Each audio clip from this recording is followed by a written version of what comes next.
Sujet tabou, l'acceptation corporelle. Premièrement, il faut savoir que je suis 100% d'accord avec le fait d'accepter son corps tel qu'il est. Je dénie pas ça. Sauf que je veux ajouter un bémol par rapport à ça. Surtout quand il y a une personne dans ton entourage qui débute un processus de transformation physique. Je l'entends souvent dans des consultations avec des membres. Il y a des gens dans leur entourage il y a une personne, par exemple, qui veut perdre 40 livres.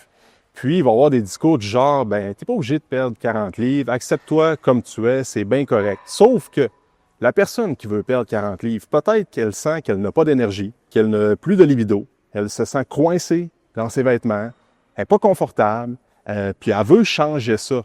Puis souvent, des discours comme ça vont juste faire en sorte qu'on l'encourage pas puis qu'elle ne gagne pas une bonne santé au travers de tout ça, fait que ça la décourage.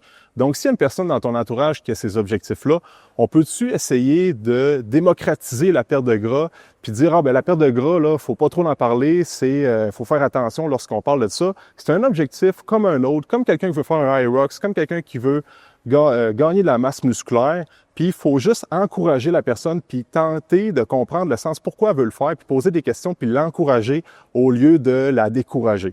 Fait que s'il y a des gens dans ton entourage qui veulent faire une transfo physique, pose des questions, intéresse-toi, puis encourage-les au lieu de les décourager.